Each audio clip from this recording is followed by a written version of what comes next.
What is going on, beautiful people of YouTube? Thanks for stopping by my channel. My name is James. This is Home Remedy Fitness, and we're gonna have a good one in the books today here for us. We're just working with one kettlebell at a time. I worked with 3 altogether, so a heavier one, I used a 65, one right in the middle, 45. I used a 30 at the end. So grab a couple that you're comfortable with that'll take us through all of the movements, and we'll hop right on into it. The way I structured this workout, the first segment will be mobility, followed by strength. We're gonna get a metabolic portion. After that, get the heart rate up, get that blood pumping, and then we're gonna finish up with a little bit of core and hip TABATA type work. So it'll be a 30-second, 10-second work to rest interval. Get through that a handful of times, and all in all, this should take us about 30-35 minutes. If you have any questions as far as exercises, anything jumping off the page for you, pause it now, go to the back, and I'll have all the videos dissecting everything. I'll go over it with you so we can all be on the same page. If you are fine with these exercises, you let this play out, no worries. We're gonna get this thing started in about 10-15 seconds. So grab your waters, set your intent. What do you want to get out of this workout today? And let's have ourselves a day. Appreciate the support. Be sure to like, subscribe, share this with a friend. Let's get after it today. All right, we'll see you on the other side.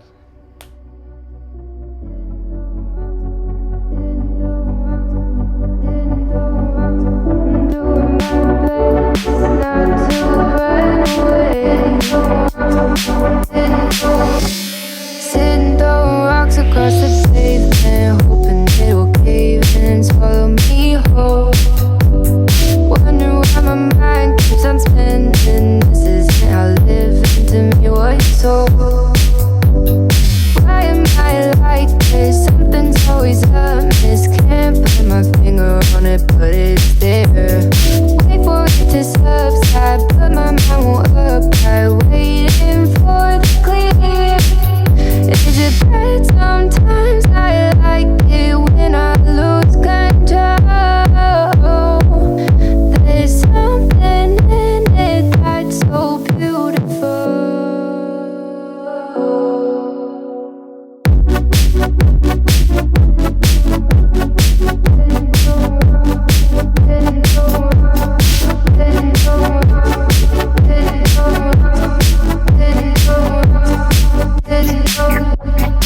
Listen, I can see the light but I can also see the bones decay.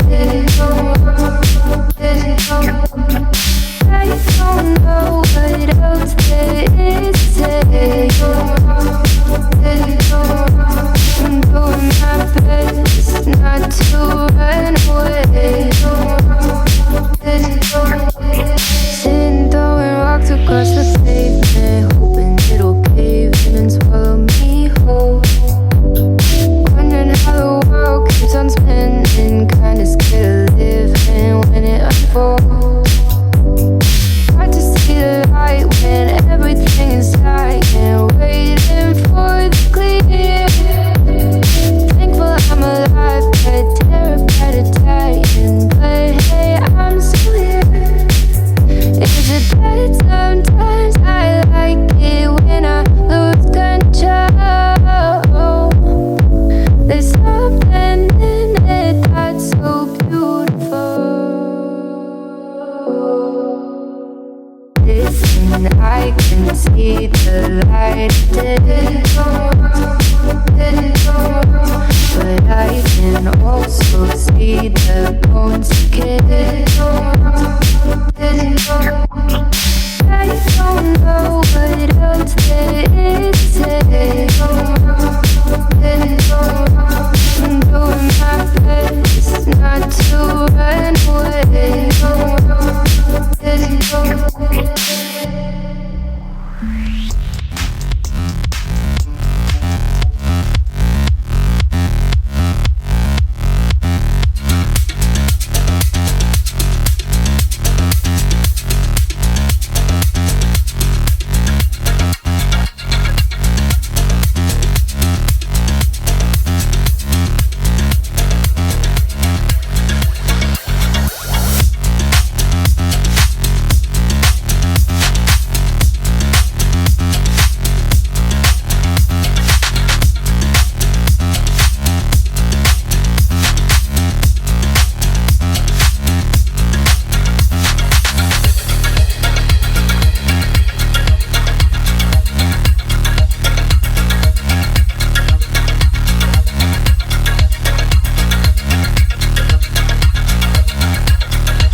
stuck inside the rabbit hole.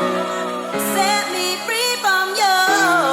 Somebody please keep me from twisted. Keep me from twisted. Keep me from twisted. Keep me from somebody. Please keep me from twisted. Keep me from twisted. Keep me from twisted. Somebody please help me. Keep me from twisted. Keep me from twisted. Keep me from twisted. Keep me from somebody. Please keep me from twisted.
exercise if you're looking to open up your hips, also train your shoulders, unlock your thoracic spine. Could be a different name, but today we're going to be rocking with a half kneeling adductor stretch into a halo. I definitely know I got the halo term right. Cue me in for the rest because it's kind of a funky position, but we're going to rock with it. Let's say our right knee is down. We're going to have our left leg extended. Have it as straight as you can off to the side. We're going to have our kettlebell up by the horns. The bell is going to be facing upwards, right? So when we are in full extension of the hip, we're going to try and squeeze our glutes, rock those hips forward as much as you can. Neutral spine.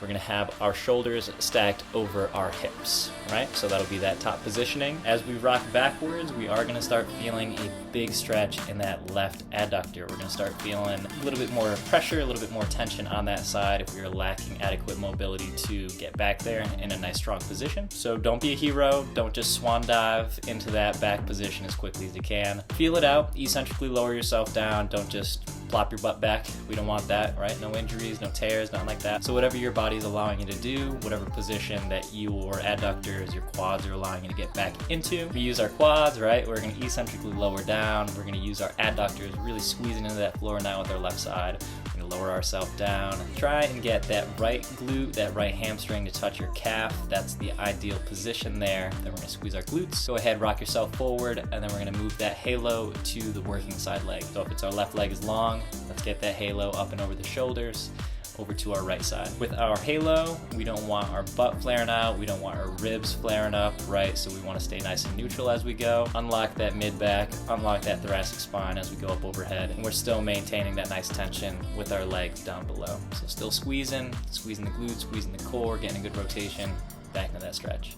A half kneeling adductor stretch into a halo. If you're looking to develop some rotational power in your hips, get your obliques fired up, we're going to get a little bit of shoulder activation as well, some chest activation. We're going to be moving into a half kneeling hip open chop. Half kneeling, if we're not familiar, it's going to be one knee down, touching the ground, the other knee is going to be in up position. Let's start off, let's have our right knee on the ground, left knee be up, left foot on the ground, right? You can kind of visualize that. Typically in a traditional half kneeling stance, everything is facing the same way, right? So our knees are going to be facing parallel. In the hip open position, they're going to be perpendicular. So if our up leg, our left knee, that'll be facing north, for lack of a better word. Let's have that bottom right leg, have that knee facing east, right? So your hips are open now. We're going to be grabbing the kettlebell by the horns. The bell is going to be on the top portion, and we are really opening up those hips, right? So we're rotating down towards that back leg, that down knee on that right side, and then to begin the movement, dig that front heel into the ground as hard as you can. Really squeeze that glute, get that hamstring involved, stabilize that front leg, and that's going to want to redirect you up towards that up knee. So we're going to feel a lot of tension here in our core. Use those obliques. We don't want to get too much arm activation, but they are going to be involved. Really get that grip strength going on. A lot of it is going to be coming from your core, coming from your hips, your glutes to get that nice rotation.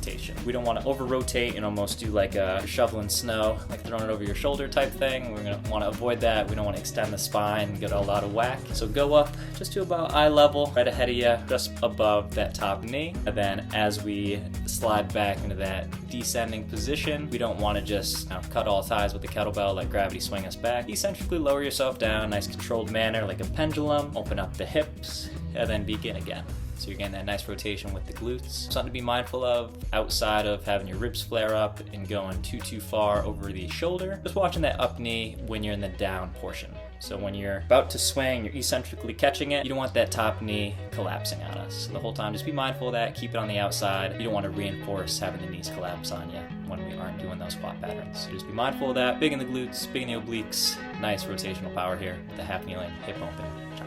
It's a fun movement if you are looking to squash your freaking cousins on Thanksgiving, playing Twister or anything. This will develop those nice Twister skills. The cross plank, side plank, adductor, kick through. We're going to be really challenging our obliques. We're going to be testing our adductor strength, our shoulders, our scapula stabilizers. And then if you do have that kettlebell, it'll be overhead stability as well. Get some tricep activation. We're starting off, we're going to be in a high side plank. So as opposed to being on the forearm, we're going to be up on our palm, getting those obliques involved, getting those hips involved, glutes, making sure there's a nice straight line from the heels all the way up to the head. So just the body weight one right here. The leg that's closest to the ground, that's going to be the one that's moving. So we're really relying on the adductor of that opposite leg to really squeeze, maintain that nice neutral spine, maintain that contact with the ground so we're not wavering all over the place. So let's say, right hand down, right leg is going to be the one moving, left leg squeezing. As we are kicking back and forth, just be mindful of where our spine is going. You should be able to feel that. If we are kicking ahead, we don't want to make like a C and arch our back. Same idea as we kick behind us.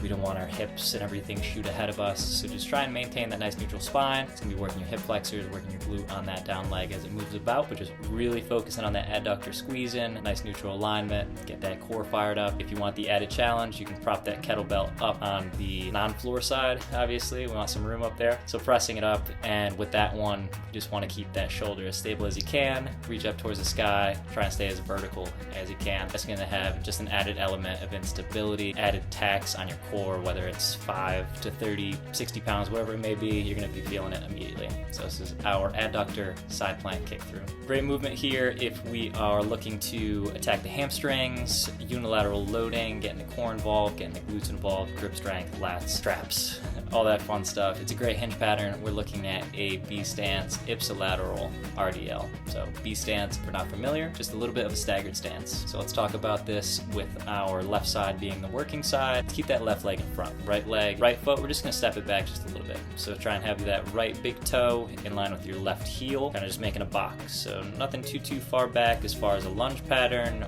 super staggered stance. We're just offsetting it almost like a kickstand. That's gonna allow us to put more force, more focus, more tension on that left leg. Ipsilateral meaning the same side, so if it's our left leg that's working, left arm is going to have the kettlebell, that'll have the load on that side. So as we hinge backwards, we're having a soft bend in that left knee, a little bit more bend in that back knee, that right heel can be up, left heel flat-footed, driving through that heel as we begin the movement. So the hips are going back, flat back, traps are down, shoulders are down, create that nice tension, supporting the spine there as we begin our lift. When we begin the RDL, we don't want to just think of lifting the weights. Try and picture moving the hips forward, right? As opposed to just standing up with the weight. That's gonna tell our body to squeeze the glutes, extend the hips, as opposed to just, lift up with the weight. So if you can visualize that, keep the glutes firing the entire time, shoot those hips forward, and we're just standing up on that side. So it should feel a lot of tension in your glutes, in your hamstrings, trying to fight the rotation, being that we are unilaterally loading. Maybe you're gonna favor in towards that weight, so maybe punch down with your right arm, and that's gonna stabilize, make sure everything's nice and neutral. This way we're not getting tugged by that kettlebell. So just be as neutral as you can, big in the glutes, big in the core, big pull. This is a B stance ipsilateral RDL.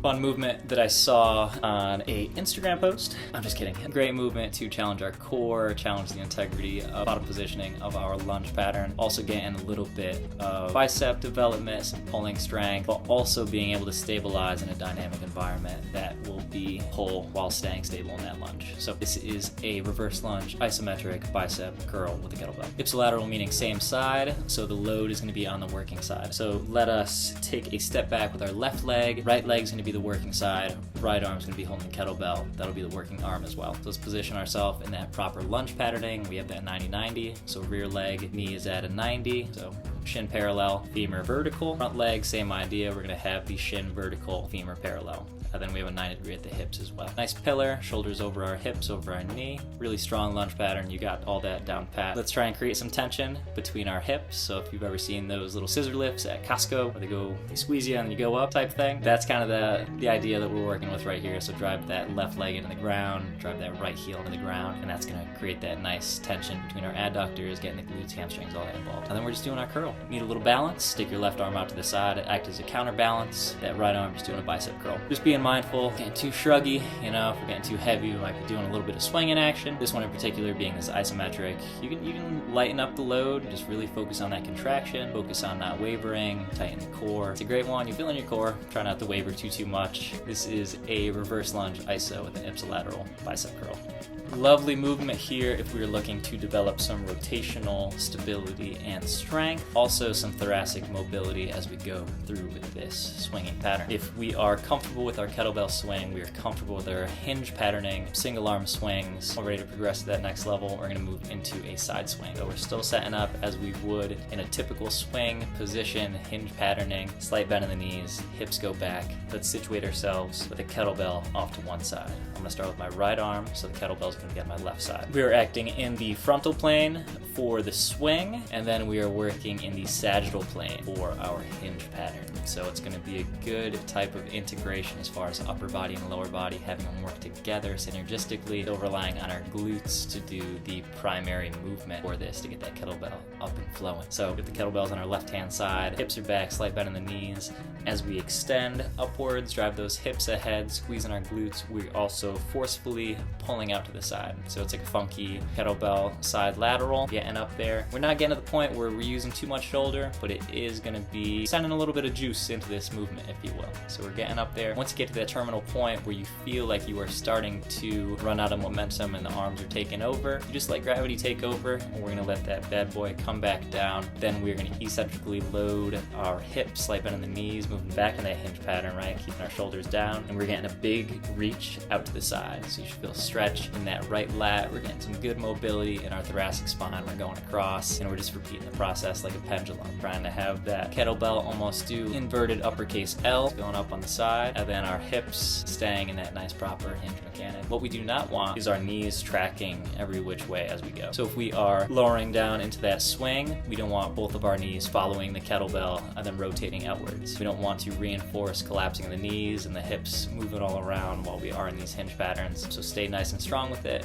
Load up that glute. You'll feel that tension kind of transverse from hip to hip as you go about the swing, but just try not to let the knees move too much, rely too much on the upper body, and get too shruggy right here. So pin those shoulders down, big in the glutes. This is a kettlebell single arm side swing. Full body power movement here for us. We are doing an alternating single arm clean into a thruster. Clean is great for power development. Thruster is going to be a full body strength movement. So this is definitely high metabolic output type of movements. It's going to get your heart rate going, targeting a ton of muscle groups, and you're able to throw around a pretty decent amount of weight. So it's pretty fun in that regard as well. Starting off with a clean, let us stack ourselves over that kettlebell. We're going to have it right in between our toes. We're going to have a slight bend in the knees, hips go back, and let's brace ourselves over that kettlebell, nice vertical arm. So as we begin our clean, we're going to drive hard into our heels, drive those hips ahead, and a big pull through our traps, driving that elbow up. We're going to try and keep that kettlebell as close to us as possible. So we don't want it, getting way out to the side, yanking out to the side, and now it's, slapping us in our forearms and our wrists. That's no fun. We're going to get that clean up, rack it in that front rack position. So trying to keep our forearm as vertical as we can. Create a nice shelf on your shoulder for that kettlebell to hang out on. Next portion is our thruster. So we're going to begin our descent into a squat and to an overhead press. So when we begin our squat, knees are out,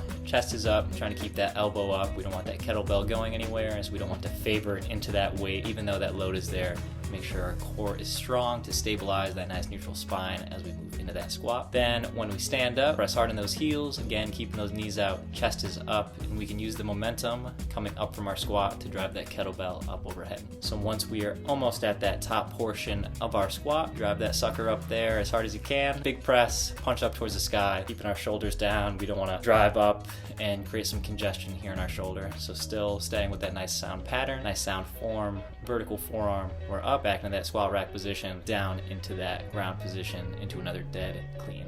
So just alternating sides. This is an alternating clean into a thruster. Checking out a very nice power developing movement. Going to be taxing our glutes, taxing our core, taxing our hamstrings, getting some trap development, biceps, mid-back. This is a swing high pull. Just building upon our swing pattern if we're comfortable with that. Good hinge mechanics, soft bend in the knees, hips are back, and just moving like that pendulum. A little bit more advanced, we're just getting some upper body engagement and getting a nice big powerful pull at the top of it. So it's the high pull variation to it. So if we're starting off with that swing, like I said, flat back, back, hips are back. Starting with that kettlebell just slightly ahead of us, so we're using that initial pull to get us into movement, into that swing, so we're not wasting any time here. So use that initial momentum, back to the backside, driving hard to the heels, squeezing our glutes, driving our hips ahead. As soon as that kettlebell gets to about navel area, mid-chest, that's when we're gonna give it a big pull, squeeze our shoulder blades together in the back, elevate those traps, high with the elbows, making sure we're not forgetting about our lower body, so we're not having our ribs flare out, still squeezing our glutes, still have very strong as far as core and contact with the ground, and that'll be our high pull. We don't want to yank it too far back, so when gravity starts coming back in, we get bopped in the head. So just to that nice position where it's almost in front of your head, give it a little push now, let gravity do the work. We're back in that pendulum. Eccentrically catch it, slow it down, brace those glutes, big in the heels, and then we're back into it. Big extension, big pull. This is a swing high pull. I would say most hated exercise in the world. We're going over a burpee today. This is a full body movement, commonly seen in TABATAs and AMRAPs, very popular in CrossFit. Sport activities, the burpee is just, it's good. It's a high metabolic output, gets a good squat pattern, opens up the hips. We got some pressing if your fitness level allows for the push-up at the bottom half. Some jumping, definitely the cardio is through the roof with this one. You're gonna go down, touch the ground, hop back. So to straighten out the legs from there, if your fitness level doesn't allow for you to jump, you can do a step, you can do a step. If your fitness level allows you to go down into the press, like what I had mentioned earlier, we're just doing a strict push-up, then we can jump back together, step back together, or whatever works for you. Then we're just gonna do a little hop, clap up overhead. You can do a jumping jack, but that would be the entirety of a burpee. I don't know why the little hop on the top, but I don't make the rules, I just do the burpee. Find something that works for you within that realm of criteria. You can do the steps, you can do the jumps, you can do a push-up, or you can just, extend the legs, bring them back in, jump back up. Those are all some options, and those are totally acceptable if you were to ever enter in a worldwide competition where burpees are counted. Pick something that works for you, implement them into your training. Great for metabolic output. Definitely get that cardio increased, hitting just about all your muscle groups. This is a burpee. Fun little core movement here for us, but we're also going to be incorporating some glute work. We're doing a bridge and a kettlebell pullover, and getting some lats as well. We're going to position ourselves supine, so laying down, legs are going to be bent, heels are on the ground, starting with our heels, starting just with our hips up. So squeeze those glutes, drive hard into the heels. If we're feeling maybe a little bit too much knee dominant, feel our quads lighting on fire here. Let your legs out just a little bit, widen them out just a little bit, and wiggle your toes. So that'll generate a little bit more force into our heels, create some more space for your knee to be at a proper angle. We're not all bushed up underneath ourselves, and that'll allow our glutes to engage. Once you got all that figured out, we're then gonna grab our kettlebell, get it situated over our chest. We can have a slight bend in our elbows, long arms, a little bit of a bend, holding it by the horns. So the bell portion is gonna be underneath you when you start, but once you start the movement, it's gonna be facing the air. So it's gonna be on your pinky side. So as we begin, still keeping those hips up, we're going to extend backwards. We're gonna feel a big old stretch in our lats. Might feel even a little bit of tension in our mid-back of our shoulders, lacking the mobility to get back into that end position. If we are feeling a little bit of impingement, numbness, tingling, burning, any of the above, don't feel good, call it quits a little bit before that. You can feel that stretch, still get a little bit of range of motion without your arms ripping off. It's fine, work from there, we can progress later, but you don't want to force anything to be in that compromised position. So once you find that distance that works for you, ideally getting that bell horn back to the ground, that's great. Playing around with that distance, find something that works for you. We're then going to drive hard through our elbows, squeeze our lats, bring that kettlebell back to about mid-chest, right back over us. Again, you may feel your core, your ribs want to flare out when you are extending, being that your hips are extended and your shoulders are going to extend as well. So you're going to feel a little bit of tension in your core. This is a bridge with a kettlebell pullover. Fun variation to a sit-up. I'm sure you've done sit-ups before. Maybe you have never done a sit-up and this is our first sit-up. Well, welcome to sit-ups. This is a starfish sit-up. So this is going to be really great for opening up your chest, getting a little bit of shoulder mobility going on as we have that overhead reach. And then we can have some variations to it, but we're going to get some psoas, some hip flexors, lower core, upper core, just all around fun movement, and it's a very non-intimidating name, so it looks good on paper. So starfish sit-up, we're going to be just alternating sides as we do our sit-up. So we're going to have nice long legs ahead of us. If you want the challenge, you can keep those heels elevated. Feeling adventurous, you can keep them elevated the whole time. As a basic one, we can keep those heels rested. Arms are going to be out overhead, nice long limbs. We're going to meet in the center each time. So left is going to right, vice versa. As we come together, we're going to try and keep our chest as upright as we can. We don't want to be making a C right in the center, right? So nice and strong, use that core, nice long lever arms as we meet in the middle. Descend, like I said, keep that heel elevated if you like. If not, drop it down to the ground, vice versa. It's gonna be good for your brain too as we go in cross body. Getting those little neural pathways going left to right, which is great for you if we are in the aging demographic. If not, it's still good for you. Keeps you young, keeps the brain juices flowing. Work with this, different variations to it. You can do both legs at the same time if you'd like. Add that intensity, be my guest. But this is a starfish sit-up.